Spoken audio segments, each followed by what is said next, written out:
माझ्या प्रियांनो, येशू ख्रिस्ताच्या नावाने तुम्हाला माझ्या प्रेमाच्या शुभेच्छा। हे ठिकाण मागे पाहताय का? हे कोणते ठिकाण आहे ते तुम्ही पाहताय का? आपल्या देवाच्या मंडपात हेवनली वर्शिप सेंटर, स्वर्गीय आराधना केंद्र। इथे येऊन 24 तास आराधना चालू असते। गाणी गाऊन देवाची स्तुती केली जाते।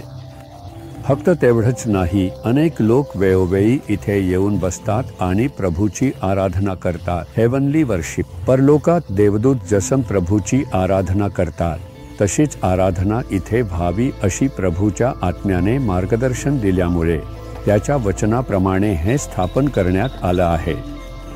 आता अनेक महिन्यांपासून हे अखंडपणे चालू आहे। दिवसरात्र प्रभूची आराधना केली जाते। म्हणूनच या ठिकाणी नेहमीच देवाची उपस्थिती आणि प्रभूचे संरक्षण जाणवते।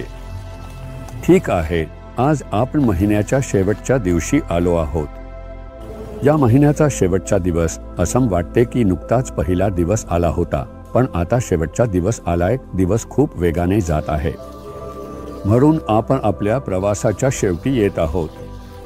उद्या आपण एका नवीन महिन्यात प्रवेश करणार आहोत। आज प्रभू तुम्हाला कोणते वचन सांगत आहे माहिती आहे का? मीका 2 अध्याय 13वा वचन। तोडफोड करणारा त्यांच्या पुढे चालत आहे, अडथळे दूर करणारा।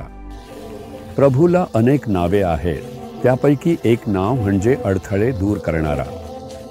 तुमच्या आयुष्यात अडथळा, व्यवसायात अडथळा, शिक्षणात अडथळा, नोकरीत अडथळा, घर बांधण्यात अडथळा, लग्नाच्या कामात अडथळा, गर्भधारणेच्या आशीर्वादात अडथळा, एखादी जागा घेण्यात अडथळा, अडथळा अडथळा। सगळीकडे अडथळेच आहेत, काहीच जुळून येत नाहीये असं वाटतं का?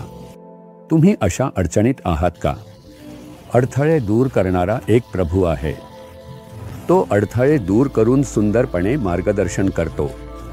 इस्रायलच्या लोकांना परमेश्वराने इजिप्तमधून मुक्त करून बाहेर काढले आणि त्यांना कॅनान देशाकडे प्रवास करायला सांगितले। सुरुवातीला एक मोठा अडथळा आला। लाल समुद्र हा खूप मोठा अडथळा होता, हे कसं पार करायचं? अडथळे दूर करणारा प्रभू त्यांच्या पुढे चालत गेला आणि मार्ग तयार केला। त्याने समुद्र 2 भागात विभागून मार्ग तयार केला। मार्ग नसलेले वाळवंट, कुठे जायचं हेच कळत नाही असं वाळवंट, तिथे साप आणि विंचवांसारखे प्राणी असतात।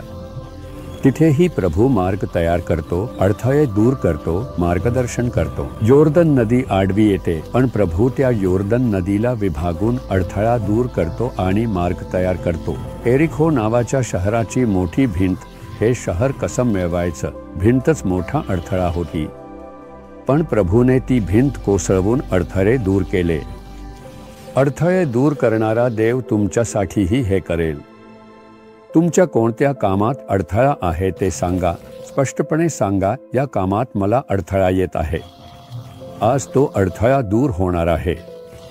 माझ्या वचनाच्या प्रतिज्ञेवर विश्वास ठेवा। माझ्या आयुष्यात असलेला हा अडथळा दूर करणारा माझा प्रभू येशू माझ्या पुढे चालत आहे। तो पुढे जाऊन सर्व अडथळे दूर करेल, मी विश्वास ठेवतो। सांगा, आजपासून एक बदल सुरू होईल। आज तुम्ही एक चमत्कार पाहाल। आजच्या दिवशी एक चमत्कार होईल अशी अपेक्षा ठेवून प्रार्थना करा। आपण प्रार्थना करूया का? प्रभू, या महिन्याचा शेवटचा दिवस दाखवणाऱ्या देवाचे धन्यवाद। तू दिलेल्या वचनासाठी धन्यवाद। तू अडथळे दूर करणारा देव आहेस। येशू ख्रिस्ताच्या नावाने या मुलाच्या जीवनातील, या मुलीच्या जीवनातील अडथळे दूर होऊ दे। आजच मार्ग खुले होऊ देत, आजच मार्ग निर्माण होऊ देत, आजच अडथळे दूर होऊन गोष्टी घडू देत। आज या मुलांच्या जीवनात एक चमत्कार घडू दे, येशू ख्रिस्ताच्या नावाने। आमेन, आमेन।